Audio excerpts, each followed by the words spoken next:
Everything that God does is good. Tanan nga nahitabo sa itong kinabuhi, maayo igsuon. Whether for us it is not good, whether for us unsa man nga sitwasyon na, but then at the end of the day, it will turn out good. Kahit kailan di ka nagkulang,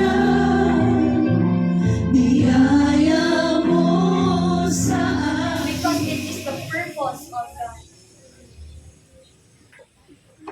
Sa di ka nato ang purpose ni Lord. Kung sa man na, bahalag nakita, di mo na, ay, buhay na lang kita. And there's a purpose for that. Basin, ang purpose, anak, ang buon kag mais kinuigsoon. Or sa imo nga panibalay, na wala pa nakauban imo nga uban nga membros pamilya. There's a purpose for that. Sa problema nga imo nga kuan financial, there's a purpose for that. Family problems, there's a purpose for that.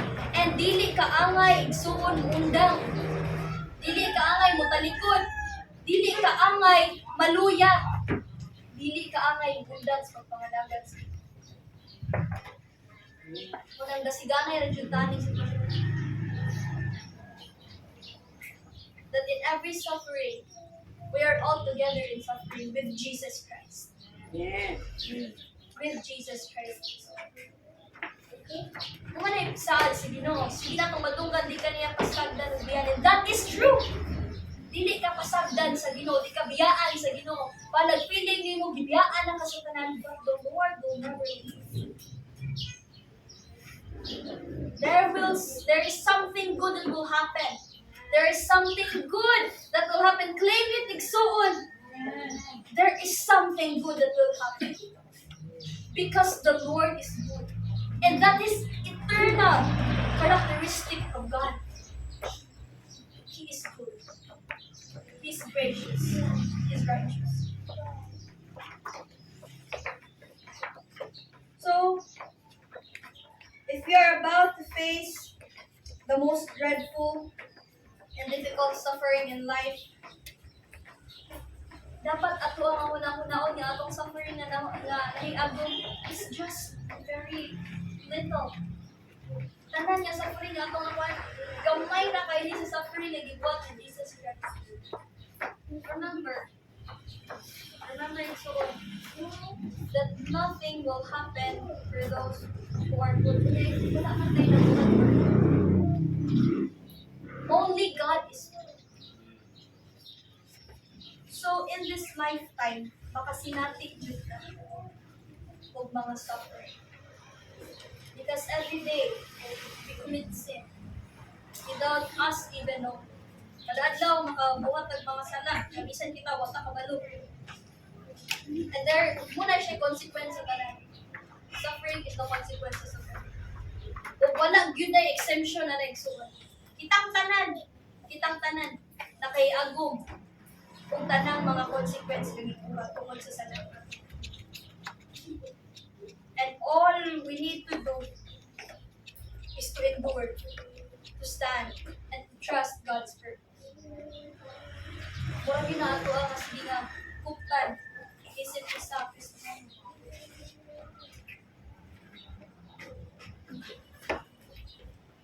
God, pinunta, kanunay kung makaatubang tagbisag kung sang sitwasyon. God, I do not know why you have visited me with this different situation. Lord, wala ko kabalo, ano man yung nangahitabo sa akong kinabuhi. Lord, wala ko kabalo, ano man yung hingun-ani nga mga sitwasyon. Kung mauni imo nga pagtawag nako, tabangin ko nga mo survive. Tabangin ko, Lord, na mo endure. Tabangin ko, Lord. Tungod kay nakay rason ani para sa mga maaari. Nakay purpose ani something good for all of us.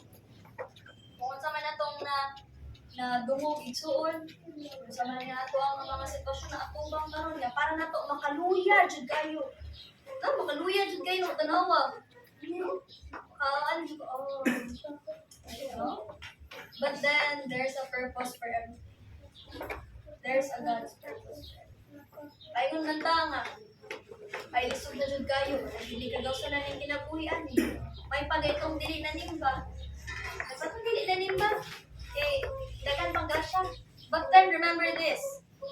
Kaya wala na taan nga may pa sila dagang grasya. Wag ginangalagad sa Ginoo. But remember this, so every blessings that God provided for the unbelievers, kung wala sila ni-respond sa Ginoo sa pagpasalamat, sa paghinulsol, that blessing will turn into suffering.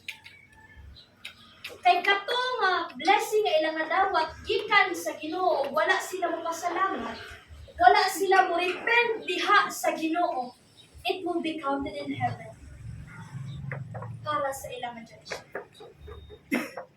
So, don't say na maayo pa ubang tao, mabisan wa nangalagad sa Ginoo, nindot ilang kinabuhi.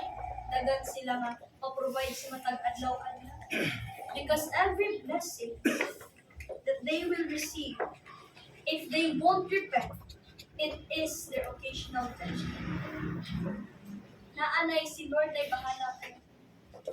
Katong mga tawhana nga nakita nimo sa gawas, ayaw sila kasinahi. So, ayaw ingon nga, ay, mas maayo pa ilang kinabuhi lang.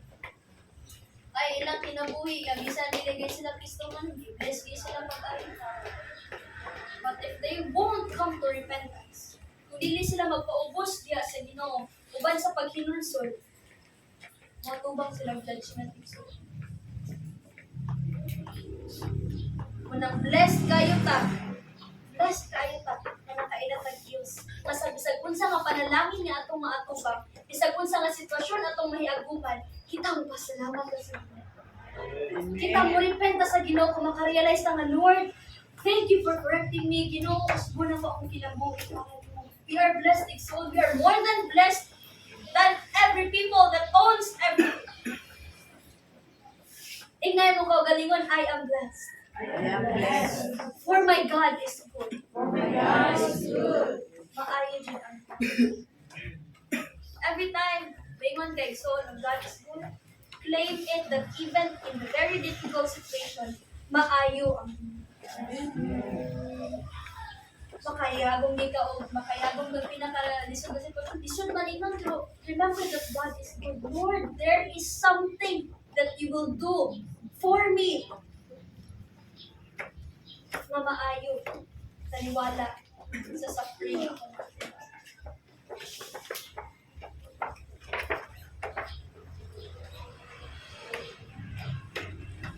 Dingon, dagan kay mga natawag kasi nga, magula-mula no nga, lisod kayo, ang kinabuhi.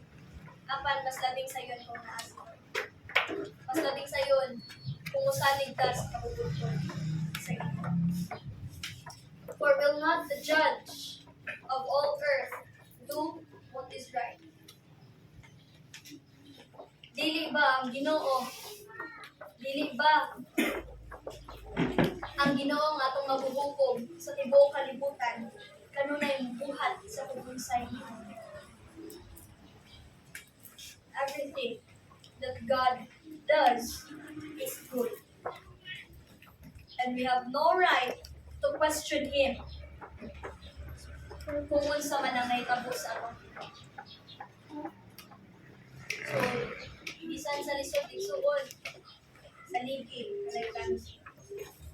Sa ligi, nanay plano atong ang. That is the word of the Lord. Let's pray. Most gracious, loving Father, Lord, we come before your presence. Papasalamaton kami, Ginoo, sa iyong mga pulo nga nagapahinumdum ka namo, Lord. That Lord, whatever suffering that we are facing now and we're about to face, Lord, naa kay purpose ni anang tanan. And it is something good, Ginoo. Lord God, wala ka magsaad na kining kalibutan na Ginoo puno sa kalipay.